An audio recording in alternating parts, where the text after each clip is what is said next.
So let's start with this very basic slide. আমাদের সবসময় আমরা বলেছি যে গণঅভ্যুত্থানের সময় আমরা যে দেশটাকে পেয়েছি সেখানে ইকোনমি একটা খুবই ডিফিকাল্ট সময় দিয়ে যাচ্ছিল, অনেক কিছুতেই অনেক ধরনের সমস্যা আমরা আইডেন্টিফাই করেছিলাম।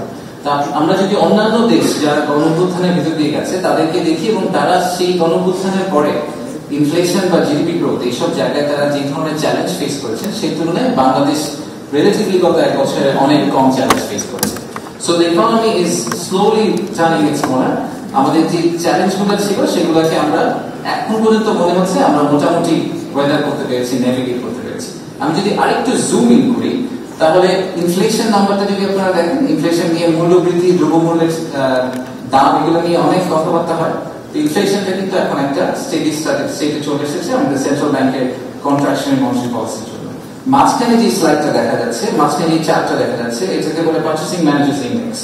Purchasing Managers Index basically shows the confidence of the business community in reinvesting. So যদি স্কোরটা 50 এর বেশি হয় তাহলে সাধারণত বলা হয় it's an expansionary business mindset. তো এখন আমরা দেখতে পাচ্ছি স্কোরটা কনসিস্টেন্টলি 60 এর উপরে আছে। আর সবচেয়ে এই পাশে যদি আপনারা দেখেন তা আমাদের বাংলাদেশ ব্যাংকের যে রিজার্ভ সেটা একটা বড় কনসার্ন ছিল সবসময়। IMF, ওয়ার্ল্ড ব্যাংক এবং বিদেশি বিনিয়োগকারীরা, বিদেশি ব্যাংকরা কনসিস্টেন্টলি আমাদেরকে বলে যে আমাদের ফরেন কারেন্সি রিজার্ভ নিয়ে একটা ইস্যু আছে। এই ইস্যুটা আমরা এখন মোটামুটি রিজলভ করে এসেছি। In fact record high foreign currency reserve আমাদের এখন আছে, despite paying back about $3 billion, যেটা আমাদের দেনা ছিল বিদেশি অনেক পার্টনারদের কাছে, সেগুলো পে ব্যাক করার পরেও আমরা এখন একটা স্টেডি স্টেজে এসেছি।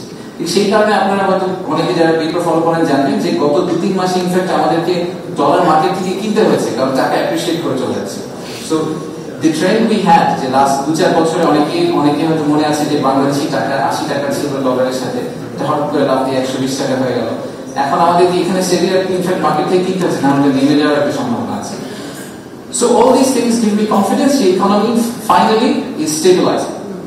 তো বিদেশ চেয়ারম্যান হিসেবে আমাকে সবাই জিজ্ঞেস করে এফডিআই তো আসছে না, এফডিআই কবে আসবে, দেশের তো বিদেশি বিনিয়োগ আসলে হচ্ছে না, আপনারা এখন প্রেজেন্টেশন করে। তো এফডিআই নাম্বারটা যদি আমরা দেখি গত বছর একই সময়ের তুলনায় এফডিআই এখন আসলে অনেক বেশি। আমাদের বেসটা খুবই লো, সো এফডিআই অনেক বেশি হয়ে বড় কোনো ক্রেডিট নেওয়ার কিছু নাই, বাট অ্যাটলিস্ট আমাদের এই কনফিডেন্সটা আমরা পেতে পারি যে আসলে এফডিআই কমপ্লিটলি বন্ধ হয়ে যায়। এরকম বড় একটা ইভেন্টের পরে একটা সম্ভাবনা ছিলই যে বিদেশি বিনিয়োগকারীরা সবাই বললেন যে ওনারা আগামী 1-2 বছর একটু দেখবেন যে বাংলাদেশের কি অবস্থা হয়, তা পর্যন্ত ওনারা ইনভেস্ট করবেন না। কিন্তু সেটা আসলে হয়নি। আমরা দেখতে পাচ্ছি যে এফডিআই গত বছরের তুলনায় প্রায় দ্বিগুণ এবং গত বছরের তুলনায় আমরা প্রায় 76% দেখতে পাচ্ছি। বেশ কিছু ইন্টারেস্টিং কোম্পানি ইনভেস্ট করেছে। অনেকে বলে ইনভেস্টমেন্ট সামিট থেকে কি হলো, তো আমি দুই একটা এক্সাম্পল দিই। আমাদের চাইনিজ একটা গার্মেন্ট ম্যানুফ্যাকচারার প্রথম যেটা দেখতে পাচ্ছেন ওনারা একটা স্টেট অফ দি আর্ট চায়নার বেস্ট ইন ক্লাস টেকনোলজি নিয়ে বাংলাদেশে একটা ফ্যাক্টরি করছেন ইকোনমিক জোনে। সেটাতে প্রায় 25,000 লোকের কর্মসংস্থান হবে আগামী 3 বছরে। দ্বিতীয় যেটা আছে তাদের আরেকটা ইন্টারেস্টিং স্টোরি, অনেকেই আমরা যারা প্লেনে ট্রাভেল করি তারা দেখি যে অ্যামেনিটি কিট আমরা সবাই এনজয় করি। তো অ্যামেনিটি কিট যারা বানায় তারা আসলে maximum top 3 are all Chinese companies. So the second largest producer they are moving from China to Bangladesh. এগুলো আমাদের জন্য একটা বড় বড় this is how we will inshallah go. So this is the economic state. And economic state থেকে আমাদের general feeling হচ্ছে there is some momentum that's growing up. We are building momentum slowly. এবং এই momentum build আমি বুঝি নির্মাণের শিল্প, সালাম স্টিল বোঝে ডিউরেবিলিটি, সালাম স্টিল মোস্ট ডিউরেবল স্টিল। করার জন্য আসলে একটা বেস ফাউন্ডেশন, যেটা খুবই স্ট্রং ফাউন্ডেশন, সেই ফাউন্ডেশনটা কিন্তু এসেছে রেমিটেন্স বর্ডার থেকে। তারা যে রেমিটেন্স পাঠিয়েছেন 5 আগস্টের আগে বন্ধ করে রেখেছিলেন, তারপরে পাঠিয়েছেন এবং সেটাই আমাদেরকে একটা স্ট্রং বেস দিয়েছে ইকোনমিটাকে আজকে এখানে নিয়ে আসার জন্য।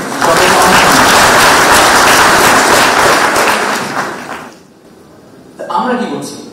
আপনারা তো অনেক কিছু করছেন, আমরা কি কিছু করছি কিনা, গত 1 বছরে আসলে প্রবাসীদের জন্য আমরা কিছু করলাম কিনা। তো প্রথমে আমি বিডার অ্যাঙ্গেল থেকে বলি, যেহেতু আমার সংস্থা, তো কয়েকটা জিনিস করেছি আমরা। প্রথমত আমরা একটা ইনিশিয়েটিভ লিস্ট ছিল আমাদের যে বাংলাদেশে বিনিয়োগ করতে যেসব সমস্যা ইনভেস্টররা ফেস করেন তাদের একটা লিস্ট বানানো হয়েছিল সব সিইওদের সাথে কথা বলে। সেই লিস্টটা একটা 32 আইটেম লিস্ট, তার মধ্যে 18টা আমরা অলরেডি সলভ করেছি এবং ইলেকশনের আগে আমরা আশা করছি যে বাকি 14টাও রিজলভ করা হয়ে যাবে। সো বিনিয়োগ পরিবেশ বা বিনিয়োগ বান্ধবতার যে ব্যাপারটা আসে সেই জায়গাতে আমরা এক্সপেক্ট করছি যে বাংলাদেশে বিনিয়োগ করার এক্সপিরিয়েন্সটা আপনাদের 2024-এ যা ছিল 2026 সালে তার থেকে সিগনিফিকেন্টলি বেটার হবে। বাট এই দুইটা আরো জিনিস নিয়ে আমি খুব এক্সাইটেড। বিডাকে রিস্ট্রাকচার করা হচ্ছে, বিডার যে অর্গানাইজেশনাল স্ট্রাকচার ছিল এটাকে আমরা কমপ্লিটলি ঢেলে নতুন করে সাজাচ্ছি। ডিসেম্বরের মধ্যে এটা কমপ্লিট হয়ে যাবে এবং সেখানে আমরা আলাদা করে এনআরবিদের জন্য একটা টিম তৈরি করছি, এনআরবি সেল। তারা শুধুমাত্র এনআরবি ইনভেস্টরদেরকে আলাদা করে সার্ভিস দেবে। এখন থেকে আপনাদের and then finally ঠিক যেরকম রেমিটেন্স দেশে পাঠালে একটা ক্যাশব্যাক পাওয়া যায় যদি আপনি প্রপার চ্যানেলে পাঠান, তো কেন ইনভেস্টমেন্ট বাংলাদেশে নিয়ে গেলে ক্যাশব্যাক পাওয়া যাবে? সেটা আপনার নিজেরই হোক বা আপনি একজন বিদেশি ইনভেস্টরকেই বাংলাদেশে নিয়ে গেলেন, আপনারা এখানকার ইনভেস্টমেন্ট কমিউনিটিকে অনেক বেটার চেনেন আমাদের তুলনায়, আমাদের পক্ষে এটা করা সম্ভব না। ঠিক সে কারণেই আমরা একটা ইনসেন্টিভ স্কিম চালু করছি, সেটাও এই ফোর্থ কোয়ার্টারে চালু হয়ে যাবে। If you take $100 million back to Bangladesh government will pay you $1 million as a recognition for your facilitation exercise. So এটা আমরা চালু করে দিচ্ছি। এবার যদি আমি একটু জুম আউট করি বিরাট থেকে, যে আর কি করা হয়েছে, আমাদের মাননীয় প্রবাসী কল্যাণ অ্যাডভাইজার আছেন, উনি ইনফ্যাক্ট প্যানেলে থাকবেন, উইল এক্সপ্লেইন মোর, বাট আরো অনেক বেশ কিছু কাজ করা হয়েছে এক্সপ্যাট্রিয়েটদের জন্য। বাট যেটা নিয়ে আমি আসলে সবচেয়ে পার্সোনালি এক্সাইটেড, এবং এটা আমি নিজেও কিন্তু এনআরবি ছিলাম একটা সময়, যেটা নিয়ে আমি সবচেয়ে বেশি excited is our right to vote.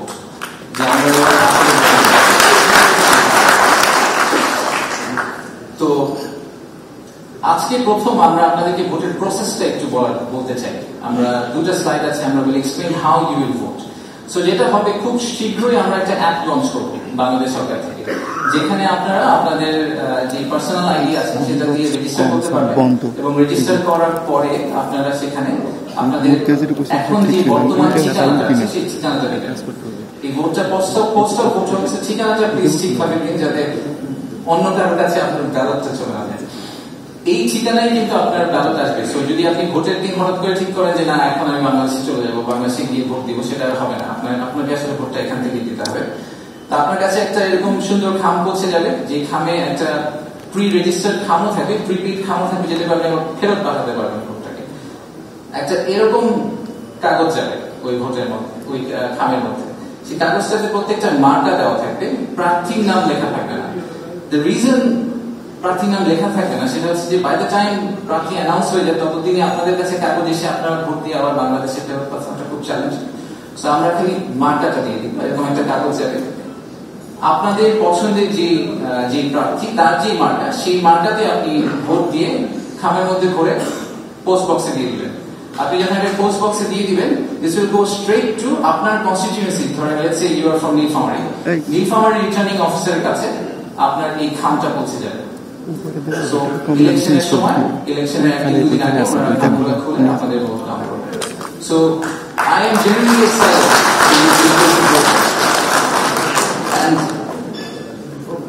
আমাদের এই যে একটা আগামী বছর ইনশাআল্লাহ একটা ফ্রি এন্ড ফেয়ার ইলেকশন হবে, আমরা সবাই ভোট দিতে পারবো। এই ভোট দিতে পারার ব্যাপারটা কিন্তু হঠাৎ করে হয়ে যায়নি। আমি শিওর আমরা সবাই জানি যে গত বছর আমাদেরকে যেটার বিরুদ্ধে যেতে হয়েছে দ্যাট ওয়াজ নট প্রিটি। আপনারা অনেকে হয়তো বিদেশে ছিলেন, সোশ্যাল মিডিয়াতে দেখেছেন। আমি দেশে ছিলাম অর্ধেক সময় বিদেশে ছিলাম, সামনাসামনি দেখেছি। অনেকে এখানে আছেন যারা অ্যাকচুয়ালি রাস্তায় ছিলেন। অনেক বাচ্চা ছেলে মেয়ে তাদের লাইফ লুজ করেছে, অনেকে তাদের এমন ধরনের ইনজুরি হয়েছে যে তারা হয়তো ভবিষ্যতে একটা সুস্থ জীবন আর কাটাতে পারবে না। So this was very difficult. We won the vote through a lot of struggle. So ওই সময় একটা গান খুব বিখ্যাত হয়েছিল, আমি জানি না আপনারা শুনেছেন কিনা, যে মোহিনী চৌধুরী, যে কত বিপ্লবী বন্ধুর রক্তে রাঙা বন্দি মাথা বেশি কলখানা। So this is our Bangladesh, এবং we have won this with a lot of struggle. We all have won this with a lot of struggle. So we cannot let that fail. So this is a generational opportunity, and a generational opportunity যাকে fully harness করার জন্য we need your help. So আজকের এই event থেকে all we expect, the purpose of this event, আমি ঢোকার সময় আমাকে জিজ্ঞেস করছি যে আজকের ইভেন্ট থেকে আপনার এক্সপেকটেশন কি। The expectation is a renewed sense of hope যে Bangladesh and its children abroad, we can work together and we can create something absolutely new.